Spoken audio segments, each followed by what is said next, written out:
Hello, हम लोग preamble के रिस्पेक्ट में क्वेश्चन देख रहे थे। प्रियम्बल पर प्रीवियस ईयर से कितने क्वेश्चन पूछे गए हैं। इसमें लगभग 31 क्वेश्चन हम लोग देख चुके हैं।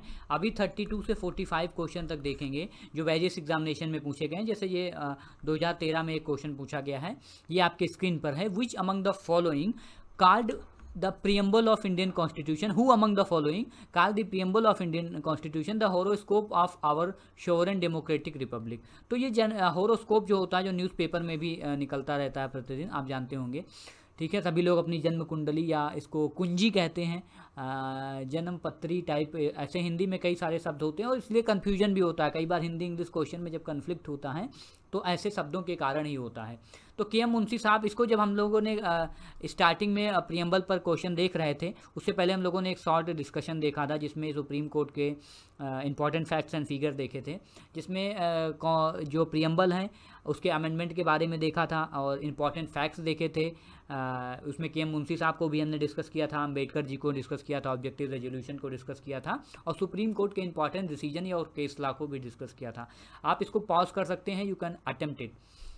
Now question number 33, you can pause it, attempt it। The who has termed constitution as a sacred document. ये एक पवित्र डॉक्यूमेंट है, ठीक है, सेक्रेट डॉक्यूमेंट है। ये डॉक्टर अंबेडकर का व्यू था, ठीक है। He was a great constitutionalist and that is why he believe that constitution is also a sacred document and this question was asked in 2015 in MPPCS prelims. Next question is which among the following cases. आज के जो question है ये supreme court के cases से भी related हैं। Cases supreme court held that the preamble forms the part of constitution. जो प्रियम्बल है वो हमारा संविधान का पार्ट है। ये SR बोमई केस जो 1994 का केस है, इसको पहले भी हम लोग देख चुके हैं। उसमें ये कहा गया था that supreme court is an integral part of Indian constitution.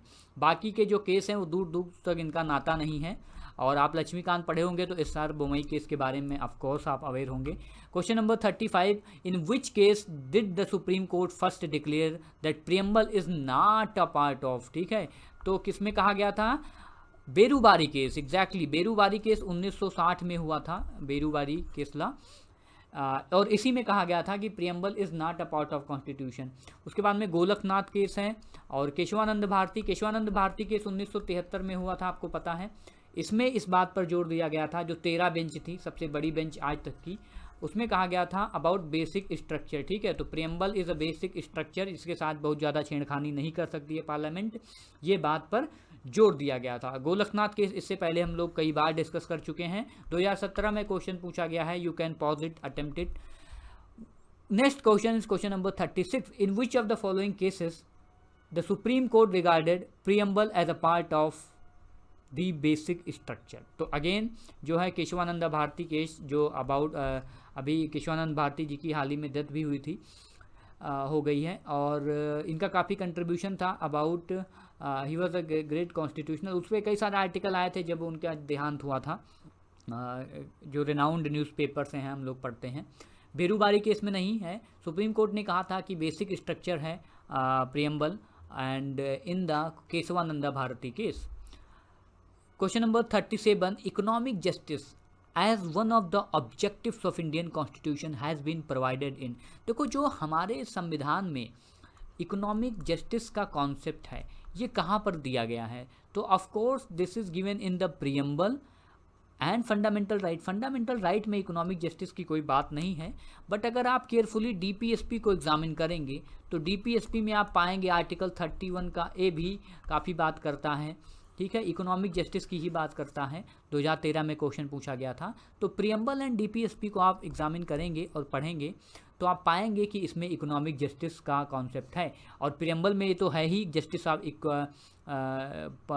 Economic justice की बात है, पॉलिटिकल जस्टिस की बात है एंड सोशल जस्टिस की बात है। 3 प्रकार के जस्टिस अपने को डिस्कस किया गया है इन द प्रियम्बल और DPSP का article 38 sub clause 1। Question number 38, the ideals and objectives outlined in the preamble of Indian constitution have been further elaborated in. तो देखो, जो भी आइडियल्स हैं, अब चूंकि ये कुंजी है, जन्मपत्री है, ठीक है, कुंजी है भारतीय संविधान की, तो इसके अंदर से ही आपको शब्द जैसे FR आप पढ़ेंगे, फंडामेंटल राइट, आप DPSP पढ़ते हैं, आप जो है ड्यूटीज़ पढ़ते हैं, तो उनकी लैंग्वेज और जो प्रियम्बल है इनकी लैंग्वेज आपको सेम लगती है, ठीक है, और इसको प्रभावित भी करते हैं एक दूसरे को।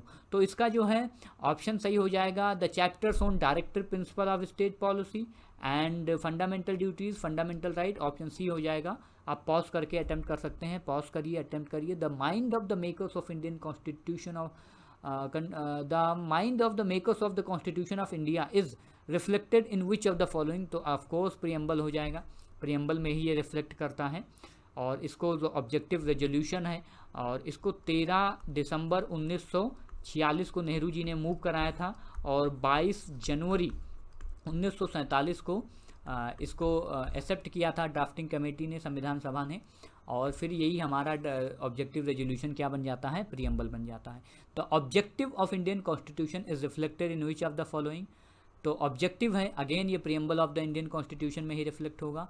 2013 में क्वेश्चन पूछा गया है, पॉज इट और अटेम्प्ट कर सकते हैं। How many types of justice, देखो जस्टिस के बारे में हम लोग पिछले 2-3 सेशन में ही बात कर रहे थे। 3 प्रकार के जस्टिस प्रियम्बल में डिस्कस किए गए हैं, सोशल, पॉलिटिकल एंड इकोनॉमिकल। इसी प्रकार के लिबर्टी 5 प्रकार की डिस्कस की गई हैं, जैसे liberty of thought, expression, belief, faith and worship. ये 2016 में क्वेश्चन पूछा गया है। The preamble given in the constitution is not enforceable in the court, सही है, प्रियम्बल के बेसिस पर आप कोर्ट में नहीं जा सकते हैं कि स्टेट ये नहीं कर रही है, लागू नहीं कर रही है, इसको कोर्ट में चैलेंज नहीं किया जा सकता है। It is important and have utility, हाँ ये काफ़ी इंपॉर्टेंट है और इसकी यूटिलिटी भी है। It describe the aim of governance, हाँ बिल्कुल सही है, गवर्नेंस कैसा होना चाहिए डिस्क्राइब करता है हमारा प्रियम्बल, हमारा जो है प्रस्तावना संविधान की। It helps to give a judicial meaning to our constitution, judicial meaning to, ये भी सही है, यानी ये चारों ऑप्शन ही सही हैं, बट ऐसा कोई ऑप्शन नीचे सही नहीं आ रहा है, तो ये क्वेश्चन जरूर ही चैलेंज किया होगा। 2004 में क्वेश्चन चैलेंज किए जाते हैं, आपको पता ना, फिर आयोग सबको बराबर बराबर नंबर दे दिया जाता है, तो ये क्वेश्चन भी 2004 के अभ्यर्थी जरूर इसको चैलेंज किए होंगे। इसमें चारों ऑप्शन सही हैं, आप इसको पॉज करके अटेम्प्ट कर सकते हैं। ऑप्शन इसमें नीचे से कोई भी सही नहीं है। अगला क्वेश्चन देखते हैं, in what is the legal nature of preamble of constitution, तो क्या है ये, नॉट इन्फोरेबल, लीगल नेचर पूछ रहा है हमसे, तो इन्फोर्सेबल नहीं है, हम सरकारों को के खिलाफ नहीं जा सकते कि देखो कोर्ट में कि ये देखो प्रियम्बल का ये चीज़ है ये लागू नहीं हो रहा है, क्योंकि हमारा जो सोसाइटी है काफ़ी कॉम्प्लेक्स है। अब जस्टिस की बात कह दी गई है, so justice of economic justice, social justice, but on ground आपको ये बहुत ही अभी काम करना बाकी है सरकारों को, और वी एज अ सोसाइटी हमें बहुत जो है मीलों चलना बाकी है, मीलों हम चल चुके हैं और मीलों चलना बाकी है। तो बी हो जाएगा, it is not enforceable.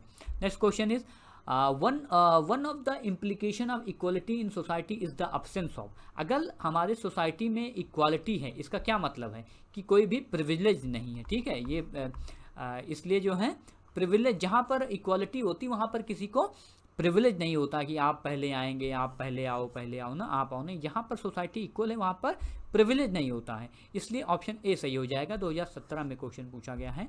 Last question है, which of the following is correct, social equality is not guaranteed in our constitution, social equality is not guaranteed, नहीं भाई, सोशल इक्वालिटी की बात कही गई है किसमें, फंडामेंटल राइट में। अगर आप फंडामेंटल राइट की बात करेंगे तो सोशल इक्वालिटी उसमें आपको देखने को मिलती है, खासकर ये जो रिजर्वेशन वाले हैं और वुमेन्स एम्पावरमेंट के लिए वुमेन को 33%, ठीक है, ये सारे इश्यूज़ हैं। और ये इकोनॉमिक बैकवर्ड EWS वाला जो पूरा कॉन्सेप्ट अभी आया, ये सब सोशल इक्वालिटी के ही बारे में है। सोशल तो पहला गलत हो जाएगा, ठीक है, नॉट गारंटीड, ये गारंटीड किया गया है। Social equality already existed in our country, नहीं ये भी गलत है, कहाँ पे सोशल इक्वालिटी देखने को मिलती है, बहुत अभी हायरार्की बनी हुई है, कई प्रकार की हायरार्की हैं, and you all are aware. And question number option C है, social equality is guaranteed in our constitution, हाँ तो यही सही हो जाएगा, सोशल इक्वालिटी तो गारंटीड की ही गई है फंडामेंटल राइट में। और डी है नॉन ऑफ दी अबव, ये भी गलत हो जाएगा, सी इसका सही हो जाएगा, social equality guaranteed in our constitution, 2008 में क्वेश्चन पूछा गया है। तो ये सारे क्वेश्चन जो हम लोग लास्ट 3 पार्ट्स में देख रहे थे, ये क्वेश्चन रिलेटेड थे अबाउट प्रियम्बल। इसके बाद जो अगला चैप्टर है घटना चक्र में जो हम लोग डिस्कस कर रहे हैं, the chapter is about the governance system, उसमें लगभग 50 के आसपास क्वेश्चन है जो भी सिंस 1990 से पूछे गए हैं, वो सारे क्वेश्चन हम लोग देखेंगे। आपका मकसद होना चाहिए क्वेश्चन को पास करें, देखें, आपकी इच्छा हो अटेम्प्ट करें। अदरवाइज इफ़ यू आर, आप ये क्वेश्चन देखते जरूर रहें क्योंकि काफ़ी हेल्पफुल रहेगा आपके लिए कि प्रीवियस ईयर में कैसे क्वेश्चन पूछे गए हैं। तो आई होप आपको ये पसंद आया होगा। अभी हम लोग अगला चैप्टर देखेंगे फिर।